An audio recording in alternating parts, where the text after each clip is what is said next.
Hey sports fans, Coach Nick here and welcome to B-Ball Breakdown.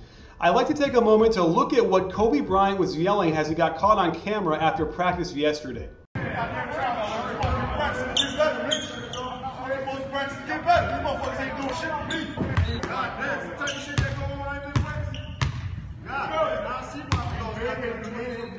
I fully acknowledge that Kobe Bryant has had tremendous success being this kind of teammate, using negative reinforcement to make his teammates tougher, but I believe that there's a better way to do this. And so I brought on David Jacobson from the Positive Coaching Alliance to talk a little bit more about their take on how to be a better teammate and how to communicate effectively to have a winning atmosphere.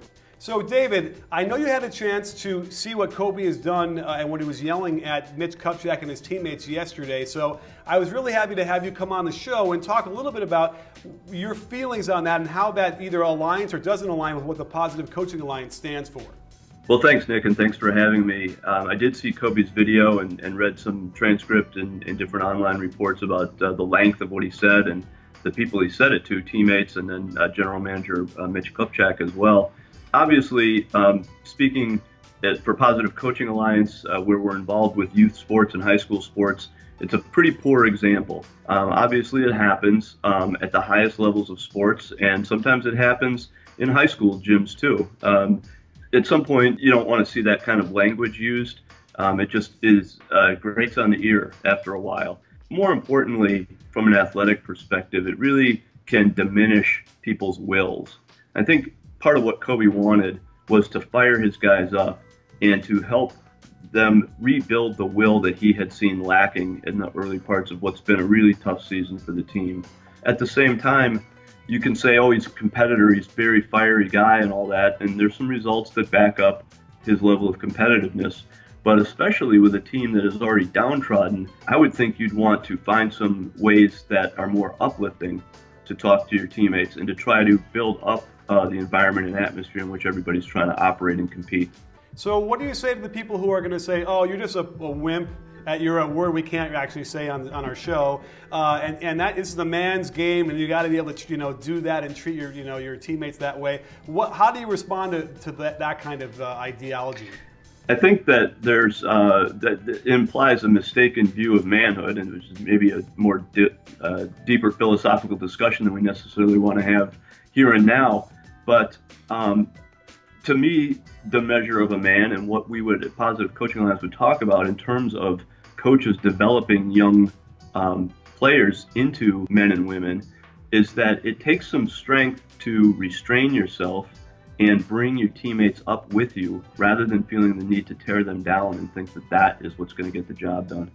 So now let's take a look at Kobe Bryant's on-court performance, because if you are going to have a negative motivational techniques like he uses to try and get them tougher, well then you better be the best player at your position, kind of like how Michael Jordan was a little bit like this, and not earlier in his career, but at the very least he was the best player on the floor, bar none. So let's look at what Kobe's performance has been like to see if he truly does still merit that position and that ability to tear down his teammates like he does. Let's take a look at some gameplay. The Lakers run Princeton a fair amount of the time, and there are moments when Kobe looks great coexisting with his teammates and letting the offense create shots for him. But here's the same exact play with plenty of options to keep the ball moving, and he just doesn't have the lift to finish these moves anymore. Here's another Princeton series where they have him attacking out of a two-guard front.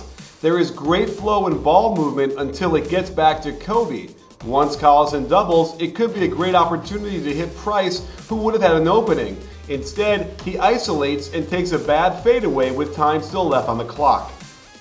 Here's the Chin series out of Princeton, which calls for Kobe to get the back screen from Jordan Hill, then curl around a down screen from Wes Johnson.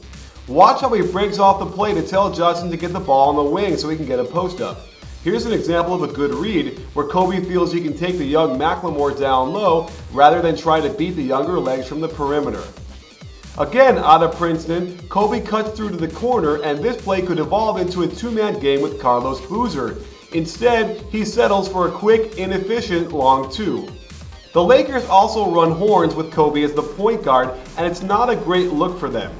Starting with a pick and roll almost never results in a shot for the point guard, but Kobe continually tries to force this when it's clear there are better options for his teammates. Here's an example of playing out of the corner. Normally, this is the curl through the lane, but Kobe opts to step back and shoot the worst shot in basketball with your foot on the three-point line.